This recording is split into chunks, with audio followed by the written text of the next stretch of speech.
welcome back. Today I'm going to talk about 3 Outlaw Samurai, which you can see here on this lovely Blu-ray from Criterion. It's the first film by Hideo Gosha.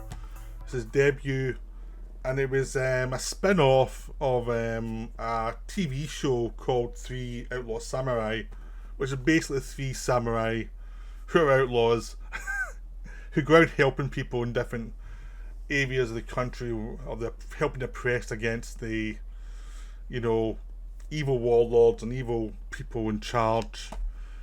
The interesting thing about samurai films is the samurai are known to have this projection in the Japanese films of being like loyal, being like noble men. But in a lot of films, the actual lords are portrayed as scumbags. The officials are portrayed as scumbags, and these are the guys who are protecting them a lot of the time. So it's like it's a much more ambiguous world. It just feels like they're basic professional soldiers who work for the rich people. Which is the reason I bring this up is this film knows it. This film is very aware of that. A lot of people in this film call themselves samurai, and they're just henchmen. And there's other samurai who take the oath a lot more seriously and are actual artisans who can actually fight properly. And so there is a difference, but there's also the fact that the world is so corrupt, and the various lords can be horrible people. So it's not like the PR job you get about the lords and the clans of the rule of the samurai. It's like, nah, this is much more a dirty way of living. It's much more complicated. You may have some good houses, but you're going to have some total scumbag houses too, or people try to build power. So this is a cynical as hell samurai film, and that's all the better for it, because this is just wonderful. This is a film I had this film for like forever. On this, I heard it was good. It was always like, I'll catch it at some point. Eventually I'll get to it. And year after year passed, I never watched it, even though I owned it. I'm kind of like that sometimes. It's like sometimes I watch a film pretty quick, and other times it's just on my backlog forever. This one, when you watch, you're thinking, why did I not watch this sooner? Because it is just wonderful. It's difficult to talk about because the plotting is so good, but it is complicated. So I'll give it a shot, but I'm going to stop at some point so that if you've not seen it, you can go see it. So I'll just give you a rough idea of where it starts, and then I'll just talk about generally what the themes are, but you still give a chance to go and see it and be surprised by some of it. So basically it starts with a samurai wandering, not that different from Yojimbo, and he sees these 3 guys who amuse him, so he follows them to a hut that's where they've actually kidnapped a young woman, and before he tries to rescue her, he realises they're not doing anything to her. It's a kidnapping, but it's for a different reason. It's not like a sexual thing at all. And the thing is, she is the daughter of the local magistrate who is doing a lot of dodgy stuff with taxes to his own people, as they tend to do.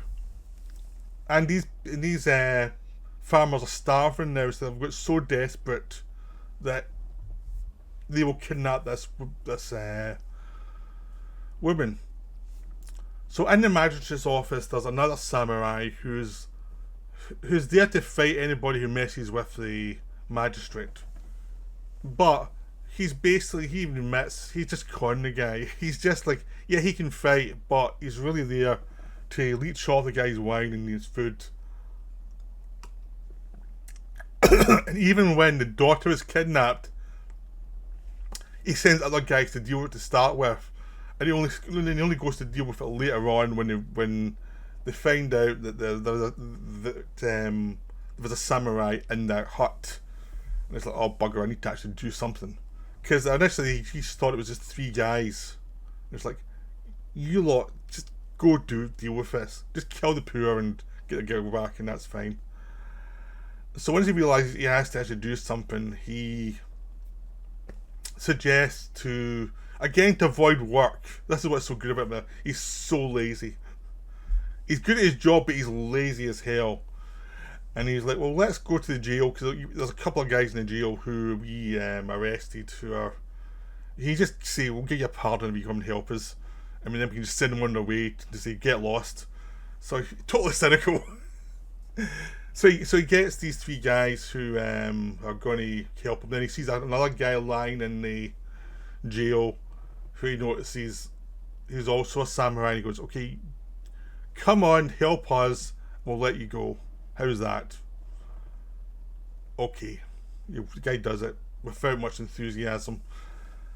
And things occur beyond this. Complications occur.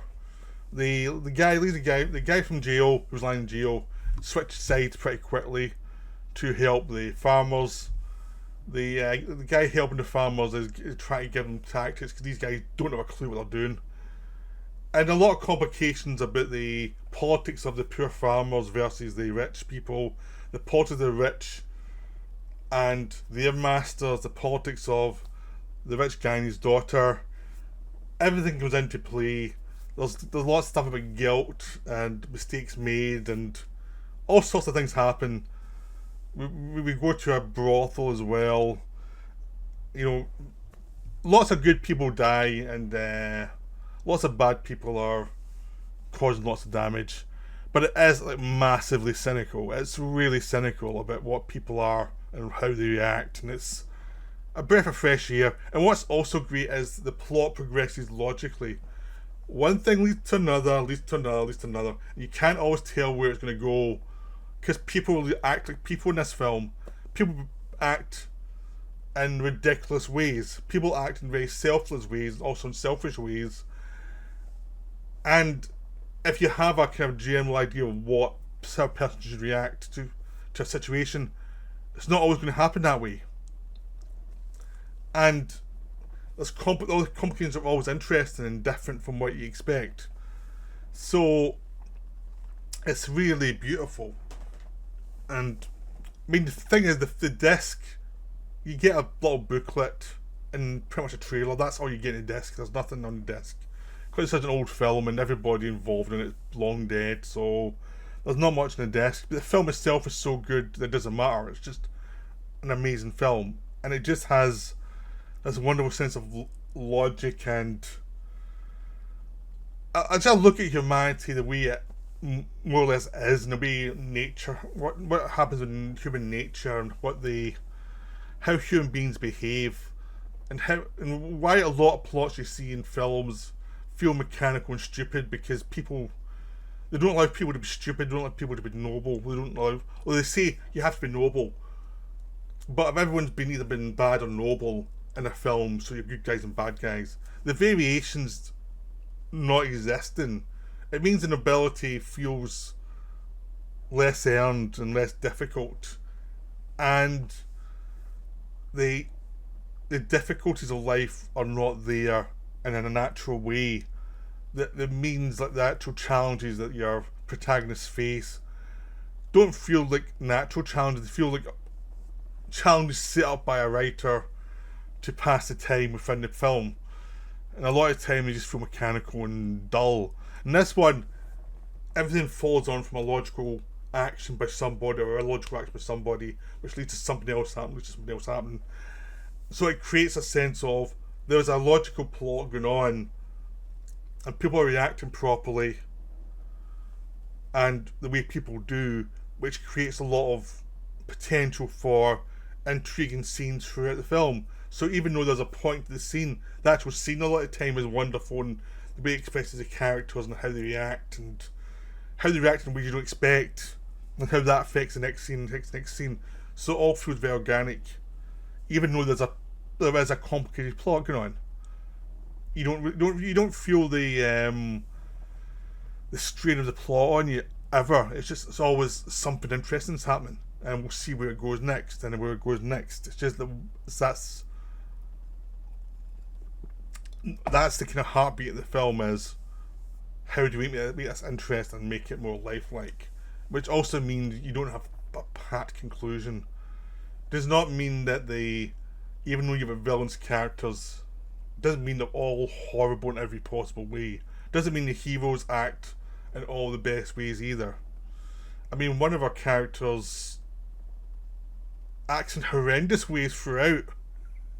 And he's one of your heroic three. So it's actually most of the characters in this film have moments where they're not so noble. So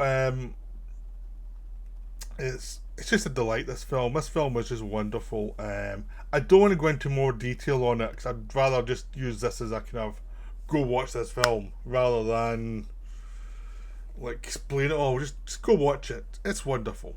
So I hope you enjoyed this video, and I'll see you soon for another one. Bye for now.